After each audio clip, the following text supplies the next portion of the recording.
Becoming Incurable, a documentary about chronic illness. We got the chance to ask filmmaker and director Victoria Suan about her newest project, Becoming Incurable, which documents the lives of 3 individuals who suffer from debilitating chronic illness. Hi Victoria, can you tell us about your new documentary? Yes, Becoming Incurable explores the lives of 3 individuals living with physically debilitating diseases and their journey towards self-reliance on a very isolated, uncertain path. The film investigates what it takes to reconcile their pain and how they have rediscovered themselves through their illnesses. What has the reaction been like in general when you explain the theme of your film? When people in my immediate network see what I'm doing, see the trailer and follow the progress I'm making with the film, they're absolutely excited. My network speaks highly of Becoming Incurable and want to see it succeed. The chronic illness community has expressed an even bigger passion for this film, which is really apparent when you check out Becoming Incurable's Facebook page.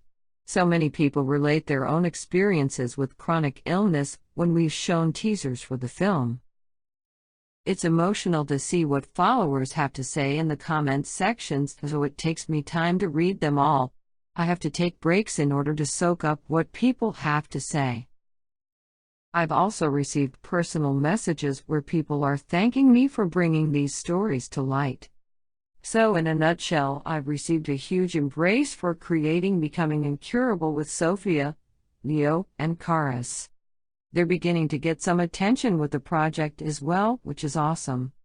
Victoria, why do you think society is generally unaware of the suffering chronic illness brings to someone's life?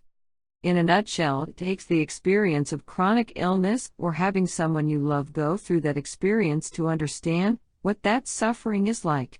Hopefully, this film will give people an incredibly close understanding of that. That is my goal. The reason I feel this way is because people who are healthy and able, like myself, unfortunately, don't have the knowledge nor training to help someone in need. In addition, we are not taught how we should empathize with someone who is ill. Rather than empathize, we are told to be sorry for others who need physical help. So when healthy people like me grow up that way, we're extremely disconnected from the experiences of people with chronic illness. What about the chronic illness community? People in this community understand what this journey comes with and can deeply connect to a shared loss to a former life. One thing I realized while making this film is that growing up, we're not told to be interdependent. That's largely not valued. Support systems would look incredibly different and more purposeful if we all, as people, leaned on each other a little more. Maybe we'd support, congratulate, celebrate, and reward each other for this. Beyond a birthday or graduation or job success, especially for people dealing with chronic illness, I think we as healthy people would naturally come to empathize with the other half of our society suffering from chronic illness way more. This is all probably not as easy as it sounds, but then again, empathy is powerful. Has making this film affected how you feel about your own health and the health of others around you? Absolutely. I feel very lucky that my body isn't affected by chronic illness, but it doesn't mean that it will always be this way. I'm learning about a lot of other illnesses out there, such as ones that can develop after a big injury like RSD. I can be an injury away or a tick bite away from contracting an illness that can follow me for the rest of my life. Who knows if I'm carrying a gene that will cause something awful to happen to me, like what happened to Karis and Leo. Overall, I find that I'm more curious about chronic pain, only because I empathize. In addition, I realize now that health is everything. Period. End of story.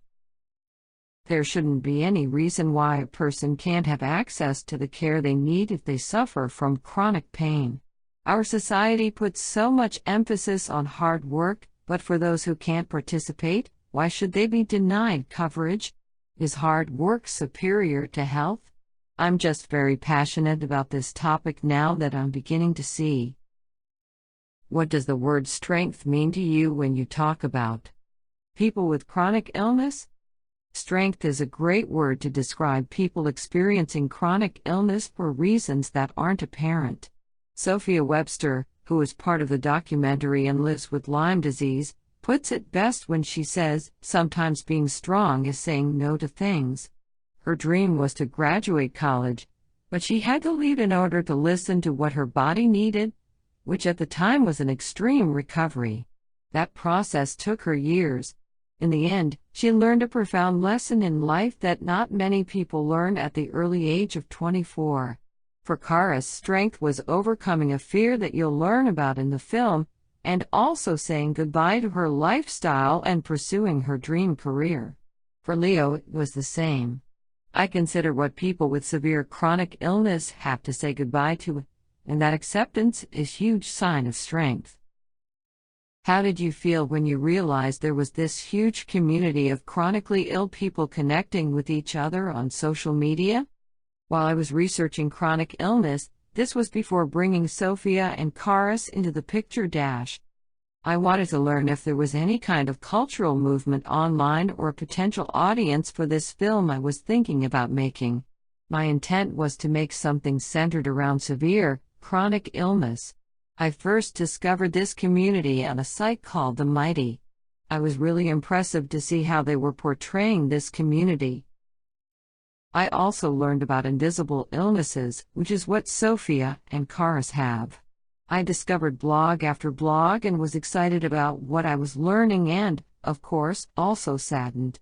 I could see that the internet was the #1 safe space for people to connect and discuss their chronic illness experience, but this community really wants healthy people to get it too. There weren't many films that could offer that understanding.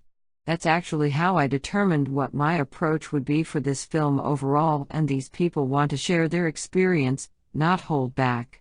That's why the U.S. Pain Foundation decided to support my project, because they value that bridge to understanding. I'm really thankful for their support and for the person who connected me to them. Their organization was directly created by the chronic illness community. What do you hope to bring to people with chronic illness who watch this film? I hope to encourage them to share this film with people in their network who could learn a lot by watching Becoming Incurable. Likewise, I hope to see a ripple effect where millions of healthy people start advocating for their own friends who struggle with chronic illness. That would be awesome. You can find out more about the documentary at www.becomingincurable.com.